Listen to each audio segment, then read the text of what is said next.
শীতকালে তাহাজ্জুদের সালাতে তায়াম্মুম করে সালাত আদায় করা যাবে কিনা একটু জানাবেন প্লিজ। তাহাজ্জুদ সালাত আদায় করার কি কোনো পরিণত বয়স আছে? আজানের সময় কি মাথায় ওড়না দেওয়া বাধ্যতামূলক? নামাজে দাঁড়ানোর আগে মেয়েরা কি আতর ব্যবহার করতে পারবে? ইকামতের আগে দাঁড়ানো কি বিদআত? কিছু কিছু মসজিদে এই নিয়ম চালু আছে, এটা কি সঠিক? বেশ কিছুদিন ধরে আমার ঘন ঘন স্বপ্নদোষ হচ্ছে। আমার ঠান্ডার মারাত্মক সমস্যা। এমত অবস্থায় গোসল করে ফজর নামাজ পড়া সম্ভব হচ্ছে না রেগুলারই। এখন করণীয় কি? ফজরের আজানের আগে কি ফজর ওয়াক্ত এর নামাজ আদায় করা যাবে? কিছুদিন ধরে আমি নামাজে মনোযোগ দিতে পারছি না, কিছু উপায় বলেন। নামাজ সূরা তেলাওয়াতের সময় সিরিয়াল ভেঙে সূরা আগে পরে হয়ে যায়, তাতে কি নামাজ হবে? চলুন তাহলে আর কাল বিলম্ব না করে আপনাদের প্রশ্ন উত্তর দেওয়ার পালায় আমরা প্রবেশ করি। এমনি সিফাত হোসাইন আপনি লিখেছেন, বেশ কিছুদিন ধরে আমার ঘন ঘন স্বপ্নদোষ হচ্ছে। আমার ঠান্ডার মারাত্মক সমস্যা। এমত অবস্থায় গোসল করে ফজর নামাজ পড়া সম্ভব হচ্ছে না রেগুলারই। এখন করণীয় কি? প্রথম কথা হলো যে ঠান্ডার সমস্যার কারণে আপনি পানি গরম করে গোসল করতে পারেন। যত কষ্ট হয় হবে, যে যা মনে করে করবে। তারপর আপনাকে করতে হবে। আপনি ডাক্তার দেখাতে থাকবেন, ট্রিটমেন্ট করাবেন, সেটা ঠিক আছে। কিন্তু আপনি গরম পানি করে গোসল করার অপশন থাকলে সেটা অবশ্যই করবেন। গরম পানি দিয়ে গোসল করে খুব দ্রুত তার সাথে শরীর শুকিয়ে তারপর আপনি গরম পোশাক পরে, মোজা ইত্যাদি পরে, কান মুখ ইত্যাদি বেঁধে যথাসম্ভব আপনি আবার উষ্ণতার মধ্যে চলে আসার চেষ্টা করবেন। তার মানে আপনার এই অজুহাতটি অবশ্যই গ্রহণযোগ্য নয় যে আমার ঠান্ডার সমস্যা আছে সেজন্য আমি গোসল করছি না। ঠান্ডার সমস্যায় আপনি গরম পানি দিয়ে গোসল করার অপশন থাকছে। সামান্য একটু অসুবিধা হবে, সেটুকু আপনাকে অবশ্যই সহ্য করতে হবে। যদি আপনার সমস্যাটা এত চরম পর্যায়ে হয়ে যায় যে আপনি আসলে কাপড়-চোপড় খুলে গোসল করতে গেলেই আপনার ভয়ংকর অসুস্থ হয়ে যান, এরকম আদৌ আছে কিনা আমি জানি না। এরকম ভয়াবহ ব্যাপার যদি হয়ে যায় যে আপনার জীবনহানি হয়ে যেতে পারে বা আপনার রোগের অবস্থা চরম পর্যায়ে, তাহলে সেক্ষেত্রে কোনো দক্ষ আলেমের সাথে সাক্ষাৎ করে আপনার পুরো অবস্থা জানিয়ে তারপর যদি মনে হয় যে না আপনি একেবারেই অপারগের সর্বোচ্চ লেভেল যেটি সেটাতে আপনি পৌঁছে গেছেন, তাহলে সেক্ষেত্রে আপনার জন্য জায়েজ হতে পারে যে আপনি তায়াম্মুম করে সালাত আদায় করবেন। তারপরেও সালাত ত্যাগ করার সুযোগ নেই।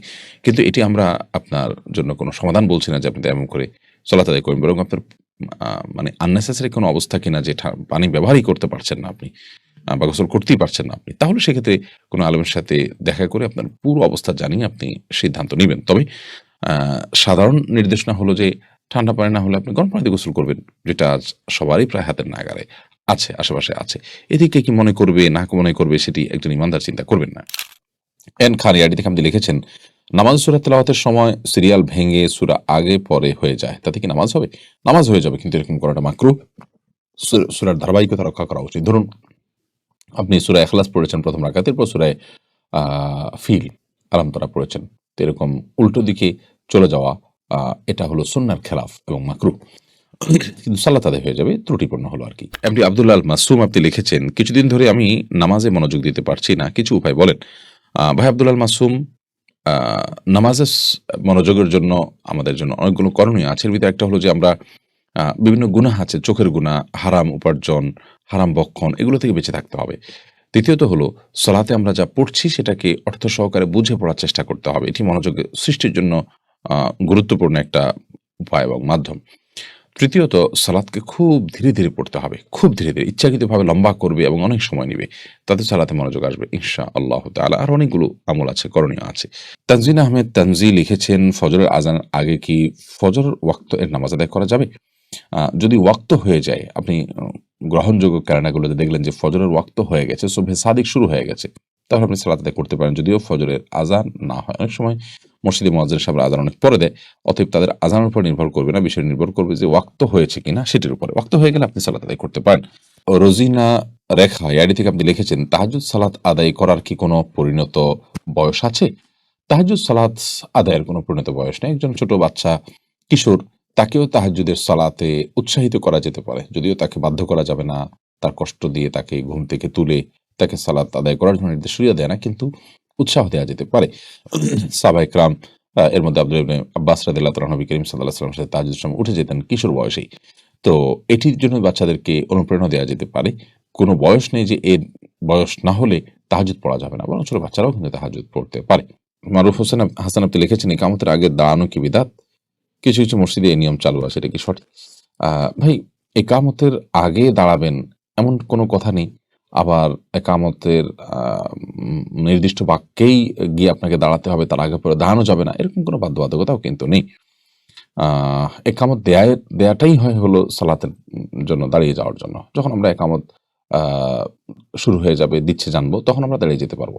অতএব একামতের ঠিক আগ মুহূর্তে দাঁড়িয়ে গেলে এটা বেদাত হবে না। তবে হ্যাঁ, একটা জিনিস হলো, ইমাম সাহেব এখন আসতে দেরি হচ্ছে, তিনি আসেন নাই, তো মুসল্লিরা অনেক সময় আগে থেকে দাঁড়িয়ে যায়, এটাই ইমামের প্রতি অসম্মান। কারণ তখন একরকম অর্ডার করা হয় যে আমরা দাঁড়িয়ে গেছি, আপনি তাড়াতাড়ি শুরু করেন। ইমাম আসবেন, তারপরে মুয়াজ্জিন সাহেব একামত দিবেন, একামত দিচ্ছেন, দাঁড়িয়ে গেছেন, শুরু করেছেন, এটা দেখে মুসল্লিরা দাঁড়িয়ে যাবেন, অর্থাৎ ধারাবাহিকতা রক্ষা করবেন। ইমামকে একরকমের অর্ডার করার ভঙ্গিতে দাঁড়িয়ে যাওয়াটা, সেটা অসম্মানজনক ইমামের জন্য, সেই দিক থেকে আগে থেকে দাঁড়ানোটা অনুচিত। এরপরে আখি খানম লিখেছেন, নামাজে দাঁড়ানোর আগে মেয়েরা কি আতর ব্যবহার করতে পারবে? সালাতে দাঁড়ানোর আগে আতর ব্যবহার করলেন ঘরোয়াভাবে, এটা অন্য কোনো পুরুষের নাকে যাবে না, এটি হতে পারে, কোনো অসুবিধা নেই। কিন্তু শরীর তাকে এটার জন্য বিশেষ করে নির্দেশ করে না, তিনি চাইলে করতে পারেন, তার স্বামী আছেন, মাহরামরা আছেন, তাদের কাছে ঘ্রাণ যাবে। হ্যাঁ, আপনি আতর ব্যবহার করে যখন বাহিরে যাবেন, পরপুরুষের নাকে ঘ্রাণ যাবে, সেটি অবশ্যই গুনাহের কথা, এবং হাদিসে সে ব্যাপারে কঠোর নিষেধাজ্ঞা এসেছে। সুমাইয়া মজুমদার আপনি লিখেছেন, শীতকালে তাহাজ্জুদের আহ সালাতে তায়াম্মুম করে সালাত আদায় করা যাবে কিনা একটু জানাবেন প্লিজ। তাহাজ্জুদের সালাতের জন্য আপনি অজু করবেন, ঠান্ডা পানিতে কষ্ট হলে আপনি গরম পানি দিয়ে অজু করবেন, কিন্তু তায়াম্মুম তখন করবেন যখন পানি ব্যবহার করার সক্ষমতা আপনার থাকবে না। পানি ব্যবহার করলে আপনি ভয়াবহ কোনো বিপদে আপনি পড়বেন, বড় কোনো ক্ষয়ক্ষতির মুখে পড়বেন, এরকম আল্লাহ না করুক আশঙ্কা তৈরি হয়, তখন আপনি তায়াম্মুমে যেতে পারবেন, অর্থাৎ পানি ব্যবহার অপারগ হয়ে গেলে। কিন্তু যথার মতো পানি ব্যবহার আপনি সামর্থ্যবান আছেন, তখন মতো আপনাকে পানি ব্যবহার করতে হবে, হোক সেটা নফল নামাজের জন্য। আজানের সময় কি মাথায় ওড়না দেওয়া বাধ্যতামূলক? মাথায় কাপড় না দিলে কি গুনাহ হবে? না, আজানের সময় মাথায় ওড়না দেওয়া বাধ্যতামূলক না, মাথায় উপর কাপড় না দিলে গুনাহ হবে না। বরং আজানের সময় আ এর সাথে, আজানের সাথে মাথা ওড়না দেওয়ার সম্পর্ক নেই। ওড়না দেওয়ার সম্পর্ক হলো পরপুরুষ আছে কিনা, তার সামনে আপনি যাচ্ছেন কিনা। পরপুরুষ থাকলে তার সামনে আপনাকে অবশ্যই মাথায় কাপড় দিয়ে এবং আপনার সৌন্দর্যকে ঢেকে ঢুকে পর্দা করে আপনাকে চলতে হবে। সেটি আজানের সময় হোক অথবা আজান না হোক তখন।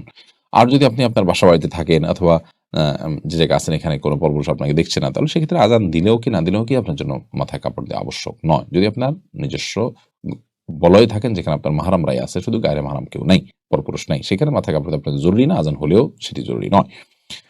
লঞ্চ বা বাসে নারীদের সফরের সময় একাধিক নামাজের ওয়াক্ত হয়, তখন তাদের নামাজের বিধান কি? তখন পুরুষদের সামনে সম্পূর্ণ পর্দা করে নামাজ আদায় করা যাবে কিনা? হ্যাঁ, আপনি তখন নেমে মসজিদে সালাত আদায় করছেন, পুরুষরা দেখছে, তাহলে সেক্ষেত্রে আপনি পরিপূর্ণ সালাত আদায় করতে পারেন, পরিপূর্ণ পর্দা করে মুখ ঢেকে সালাত আদায় করতে পারেন। কিন্তু যদি এরকম হয় যে কোনো এক সাইডে আপনি কোনো এক কোণে আপনি সালাত আদায় করলে কেউ আপনাকে দেখতে পাবে না, তাহলে চেহারাটা উন্মুক্ত করে সালাত আদায় করতে হবে। অন্য অঙ্গ-প্রত্যঙ্গ, মাথা, পা এবং হাত ইত্যাদি এগুলোতে এমনি ঢাকতে হবে। তবে মুখটা খুলে সালাত আদায় করতে হবে যদি আপনাকে কেউ না দেখবে এরকম পরিবেশে আপনি সালাত আদায় করার সুযোগ পান একটু।